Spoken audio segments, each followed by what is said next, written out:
Hello everybody, welcome to another episode of Best of British Blackwell. I'd like to start this video off by wishing all of my viewers a very happy St George's Day. So cheers, happy St George's Day.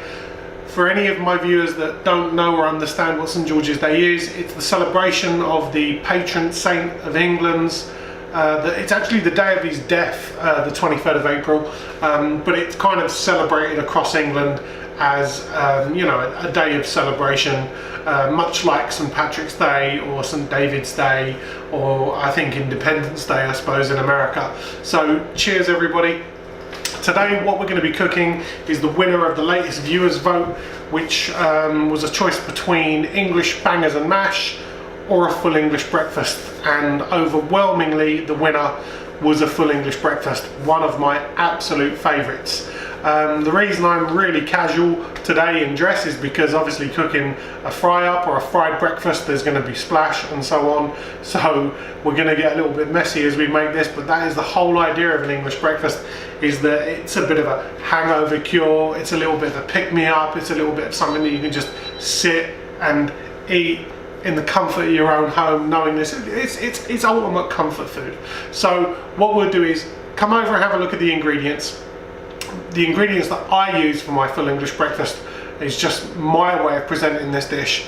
There are so many different variations on this dish that I'm sure you're going to have your opinions on, you know, what should go in there and what shouldn't. Come over and have a look.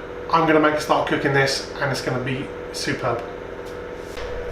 So here we go. These are pretty much all of the ingredients that is going to go into my breakfast here. Or, you know what, full English breakfast is also known as an all-day breakfast, so you can pretty much eat it any time of day. It's also known as a wonderful hangover cure as well, so whatever time you wake up being a little bit worse for drink, no problem, just get yourself an all-day breakfast or a full English. What have we got to start off with? Okay, so I always have mushrooms with my full English breakfast. I also always insist on having some bubble and squeak as well. I will tag a connection or a link to the video where I make bubble and squeak on my YouTube channel for you, so you can find out how to make that yourself.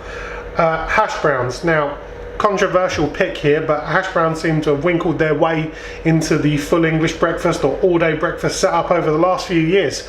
Certainly my nan and my parents would never have added these into a full English breakfast, but they seem to have found their way in there. I blame Witherspoon's pubs, but there we go. I actually quite like them. They're going into my full English breakfast as well. Also, some fried tomatoes, absolutely beautiful. We're going to put those in the pan. Fry those off, they're going to be lovely. The fried tomato here actually won the day over a tin of tomatoes. That my nan would have put a tin of tomatoes into a frying pan and broken an OXO cube into those, and they taste great as well, but actually I quite like the fresh fried tomato. We've also got some baked beans as well. I'll leave you guys to argue over which are the best type of beans to use. I'm not going to say what type of beans these are. These are just baked beans. I don't mind them. I think they're great. Beautiful. Sausages. Now, when it comes to the meat and the eggs that go into your full English breakfast, the one rule that I always live by is that try and cook and buy the best ingredients you can afford. So if you're going to buy some cheap sausages, you know, the skins are going to break, they're going to break up, you know, and they're not going to taste too great. If you buy some cheap bacon, it's going to be really thin, it's going to go get it burnt too quickly. So, you know, push the boundaries a little bit. So here we've got some Sainsbury's Taste the Difference pork sausages, the meaty one, this one is called. We're going to cook a few of those up. We've got some unsmoked streaky bacon here. I don't like the full rashers of bacon or the lean back bacon. I like streaky. It's my favourite, so that's what I'm going to be using, and the unsmoked variety, of course. We've also got some black pudding here as well. For anybody that doesn't know black pudding is, I'll talk a little bit more about that when I start to cook it a little bit later. And for the eggs, for me it's got to be duck eggs. Nice big juicy golden yolked duck eggs. Finally, standard slice of bread. We're going to make a fried slice here, bit of fried bread, perfect to mop up all those juices. And then we've got a crusty loaf here to make some toast as well. So let's make a start. First thing we're going to cook is the sausages, but we're also going to get these hash browns onto a pan and into the oven. Okay, so first things first, what I like to do is get these hash browns. Now I put mine in the oven. You'll find lots and lots of places that would deep fry these, or they'll fry them up in a little pan of oil. I find that a little bit too greasy. Pretty much everything on this board here is going to be fried, so these don't really need to be. So stick these in an oven on between 160 and 160 and 200 degrees. Leave them in for about 20 minutes. They're going to come out perfectly brown.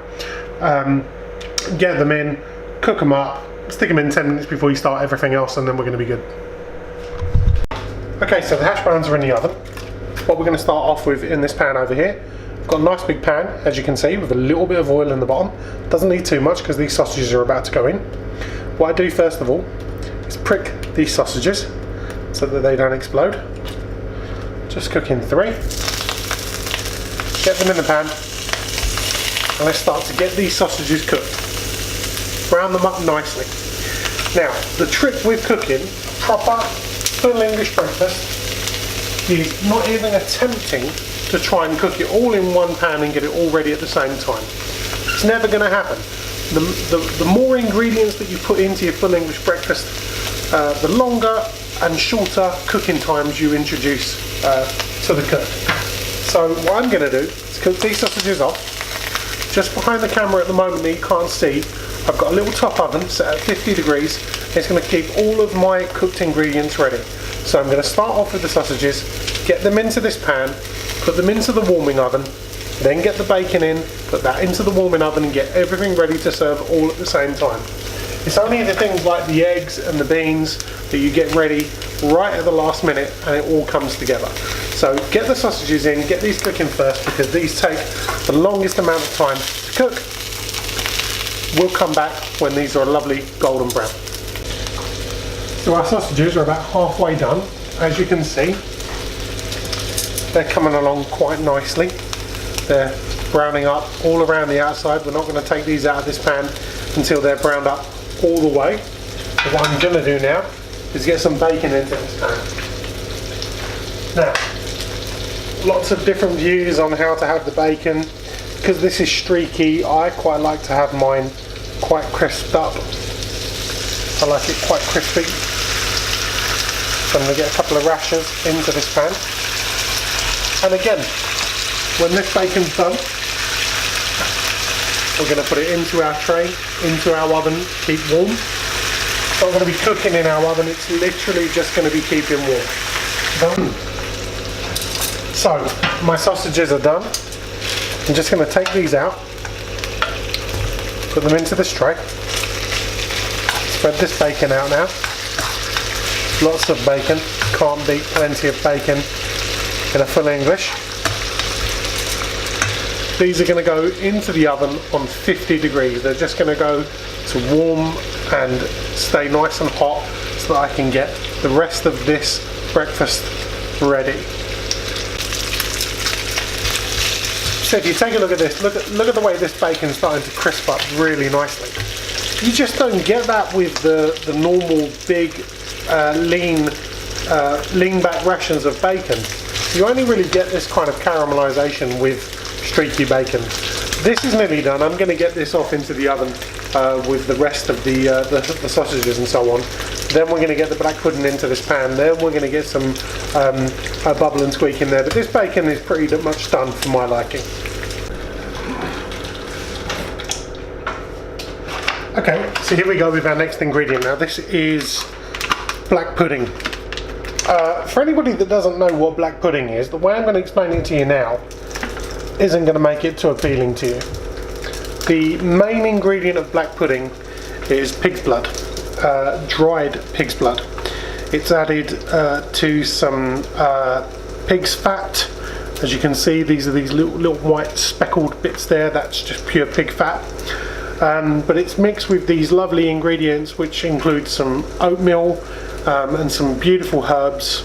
And actually, when you taste it, it's one of those things where you think to yourself, I'm never ever going to like this, but it tastes just absolutely superb.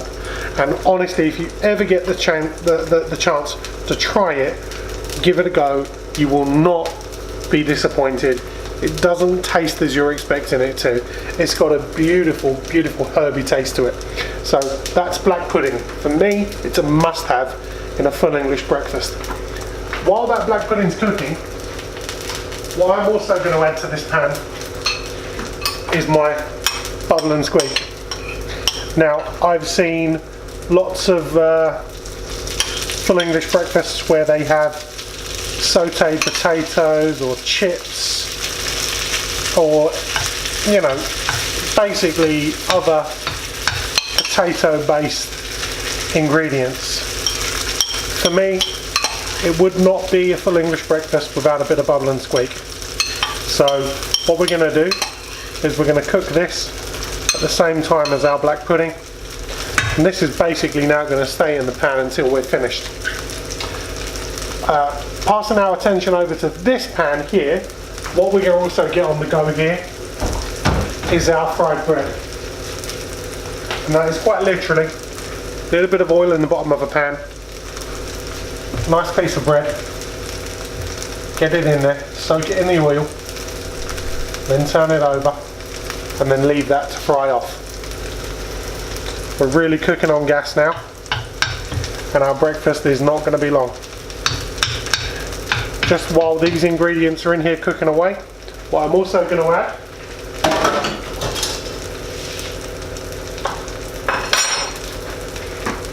is our tomatoes. Get them face down in this pan. And as you can see, we're cooking multiple things at the same time. So here we go, I'm just going to focus in on our fried bread. Let's take a look when I turn this over. So absolutely no mistaking, this is just calories on a plate. Just pure calories. Piece of bread fried in oil. Absolutely no good for you whatsoever, but boy does it taste good. You know, you make it nice and brown like that, and you are really tasting something extra special. That's nearly done. That can go into our pan that's in the oven as well, just to keep nice and warm until we're ready to serve this up. So look, we've turned our bubble and squeak over. As you can see, beautifully brown, beautifully coloured, lots of veg in there, lots of potato, just like a bit of fried potato. We've got our mushrooms in this pan as well. Don't worry about how big they look at the moment. Mushrooms will reduce down in size. They always do. They also add a lot of moisture to the pan as well, which is why you don't want to add those mushrooms in there while you've got your meat cooking. Otherwise this pan's just going to be awash with fluids. Put it in there while your bubble and squeak's in there, not a problem at all. Let me give this bubble another turn just while you're here. Look at that. Absolutely fantastic. So we're going to leave that there. We're going to let those tomatoes carry on. We're going to let these mushrooms carry on. My special ingredient to my mushrooms just while they're cooking is a little splash of Worcester sauce and a little crack of black pepper. Makes it taste absolutely divine. Next thing that we're going to be doing is getting our eggs into this pan over here, those beautiful duck eggs. We're just going to leave these to saute off. They're going to be absolutely superb. Everything's coming together. Next thing we're going to do, eggs in this pan. We're going to get a little bit of toast on the go, because obviously no English breakfast is complete without a little side of toast that we're going to be ready to serve up. Okay, so here we go with our beautiful duck eggs. Nice sharp knife.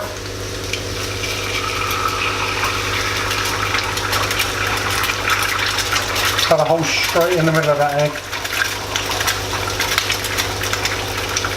I always find this is the easiest way to crack these eggs without cracking the yolk. You want to make sure you've got a beautiful yolk in there. And the reason I use duck eggs is look at the size of that yolk. Beautiful golden brown, massive great big yolk. You're going to have a lovely bit of egg there to dip your bread into. That's the most important thing about getting these eggs on the go. So here is my take on the proper full English breakfast. First thing that I'm going to get out is these hash browns. Beautifully golden brown, just as I like them. Don't like them to be too soft and soggy. Then what we're going to get out next is our meat. We've also got a lovely fried slice in here as well. So, bear with me a second while I bring this over. I want to burn my hands. We have got a lovely fried slice of bread. We've got some sausages here. We've got some beautiful black pudding. Bit of bacon just hanging on the end there as well. Get the bacon in the middle there. Beautiful.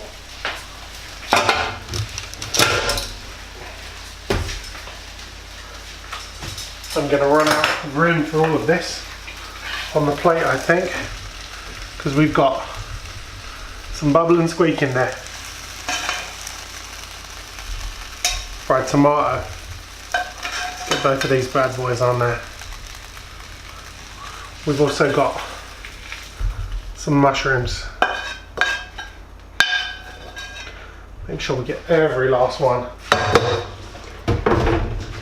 And then finally, to finish it off, we've got the king of eggs. We've got these beautiful, beautiful golden duck eggs. First one's going to go on there. The second one's just going to overlap it on there. Now let me tell you something. When you wake up with an absolute stinging hangover, first thing in the morning, the only thing you're going to need in life is this. What you follow it up with, for me personally, is a nice cup of tea. So I'm going to take my tea bags out here. There we go. You've got eggs, bacon, sausages, bubble, hash browns, tomatoes, black pudding, mushrooms, fried slice, baked beans, toast, tea. For me, a little bit of brown sauce or a little bit Heinz ketchup, whatever. But that is the full English breakfast. And if anyone tells you anything otherwise, they're lying. Enjoy. Happy St. George's Day. See you again soon.